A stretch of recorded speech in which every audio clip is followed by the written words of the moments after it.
God has not promised me. Where you at, God? Sunshine, that's not the way it's going to be. I need for this rain to stop. But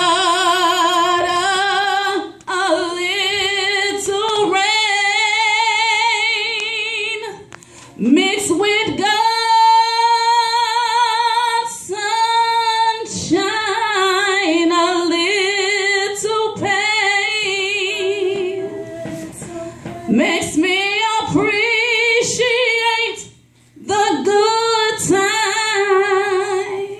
Ooh. Hey God, where you at? I've been looking for you. Seems like you've been avoiding me or something. And I've been searching for you for years with no answer, just anticipation. And I've been going through this transformation, but every time I call on you, God, it's like I get put on hold. And they say that you hear all and that you see all, but seems like you ain't never available, God, when I call. See, y'all, I remember it was January 91. I had just left Simeon's Martin Luther King ceremony speaking. I wasn't feeling too well that day. Little did I know that all the while, my appendix had been leaking. And where were you, God? Just when I thought nowhere to be found. And if it wasn't for my son's mother convincing me to go to St. Bernard's that night, Black Ice wouldn't be here at the Poet Awards right now. And where were you at, God, that morning when I went to work and when I got to 123rd and Kesey, right by the cemetery, this lady ran the light. The last thing I saw, y'all, was headlights. A 3-car collision that damn near took my life, but where were you, God? And where were you at, God, when my mother was stricken with cervical cancer? She's been going to the Kingdom Hall serving him since before I was born. And we both called on you and you still didn't answer. Come on, God, this is my mother. Tell me, is this how you treat all your sons and your daughters? And where were you at, God, that day when my son died? Where were you at, God, that day that Mama Brenda died? We sat there at the hospital and we watched them come back twice. You could have intervened. You could have saved his life, but where were you, God? See, God desires to feel your longing. Why did you abandon me?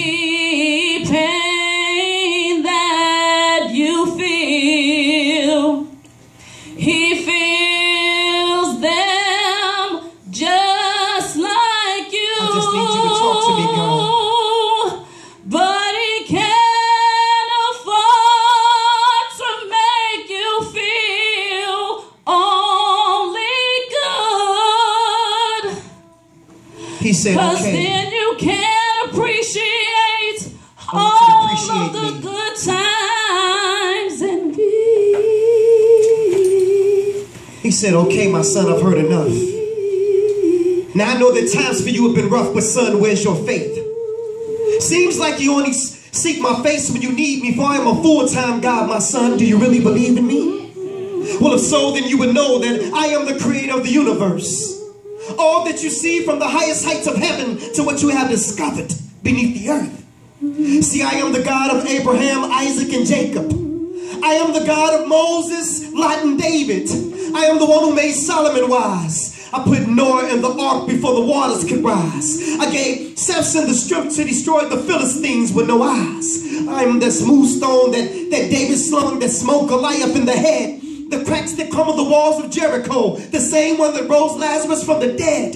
I am the blood of the lamb of the doorpost that kept the children of Israel safe from harm. Even the staff in Moses' right arm, and I gave it the power to split the Red Sea in half. Shall I go on? Please forgive me, Father. He said, no, son, I already have. But see, like Jonah, you've been running from your mission.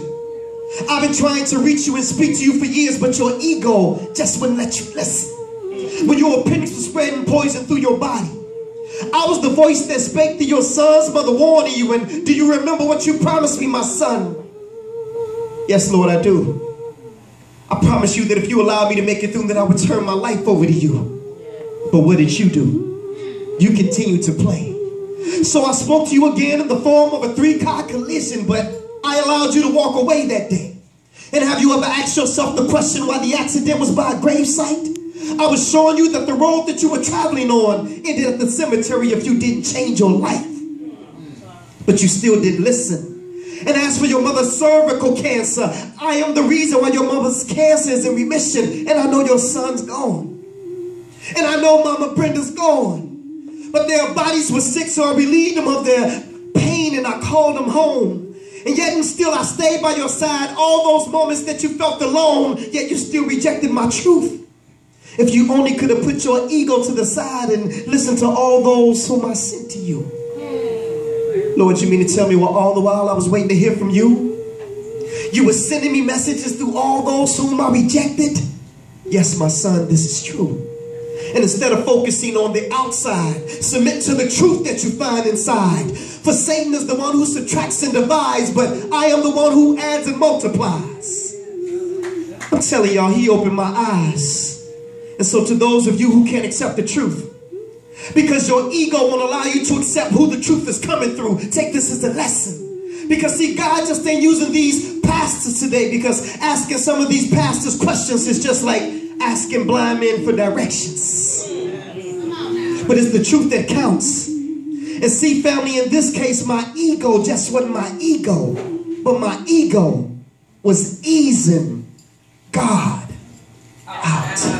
He wants us to be grateful for it. It will be all right. Ego. Thank you so much.